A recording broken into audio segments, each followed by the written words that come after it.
আমাদের ৩১ দফা কর্মসূচিতে কি রয়েছে এবং বিশেষ করে প্রচারণার জন্য আমরা ভিজুয়াল এবং মিডিয়াকে ব্যবহার করতে চাই। বিএনপির একটি মিডিয়া সেল আছে, তারা কিছু ছোট ফিল্মের মতো 5 মিনিট 4 মিনিটের ছোট ফিল্ম রেখেছে। এতে করে আমরা আমাদের বিরুদ্ধে যেসব অপপ্রচার করা হয় সেগুলার জবাব যাতে দিতে পারে প্রার্থীরা, সেই জন্যে।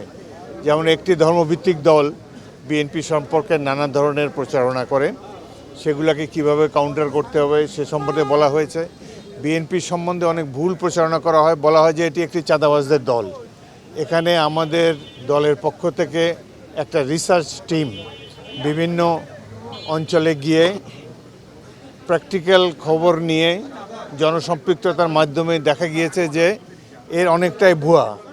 আমরা তথ্য উপাত্তের মাধ্যমে প্রমাণ করব যে বিএনপিকে চাঁদাবাজ প্রমাণ করার জন্যে যেসব মিডিয়া ফলস ক্যাম্পেইন করা হয়েছে এগুলা কিভাবে কাউন্টার করতে হবে তার প্রামাণ্য কতগুলো ভিডিও আমরা পেয়েছি। এবং সব প্রার্থীকে ল্যাপটপের মাধ্যমে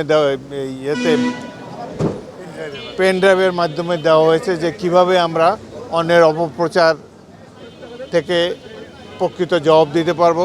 তাছাড়া আমাদের যে উন্নয়ন প্রকল্প, ফ্যামিলি কার্ড, কৃষক কার্ড, এগুলোর কি কন্টেন্ট আছে এগুলা কৃষকদেরকে বোঝাবার জন্যে কি উদ্দেশ্য রয়েছে এটিকেও বিস্তারিতভাবে আলাপ করেছে। প্রধানত আমাদের নির্বাচনের ক্যাম্পেইন প্রচারণা যাতে ইতিবাচক দিকে থাকে, আমরা যাতে আমাদের বিরুদ্ধে যে সকল মিথ্যা প্রচারণা করা হয় সেগুলো যাতে উপযুক্ত জবাব দিতে পারি। এবং বিএনপির যে মূল জিয়ার আদর্শ এবং বেগম খালেদা জিয়া, তারেক রহমান সবাই মিলে আমাদের একটা নির্বাচনী টিম প্রায় 1 বছর ধরে নানা ধরনের কন্টেন্ট প্রচার করেছে যাতে করে জনগণ আকৃষ্ট হয় এবং বিশেষ করে প্রান্তিক মানুষ, কৃষক, শ্রমিক, সাধারণ মানুষ যারা এই আতেলদের কথা বোঝে না তাদেরকে সহজভাবে বিএনপি পলিসিটি বোঝাবার জন্যে সেসব ব্যাপার নিয়ে আজকে বিভিন্ন ভিডিও মাধ্যমে এটি সবাইকে অবহিত করা হয়েছে। এবং বিকালে আবার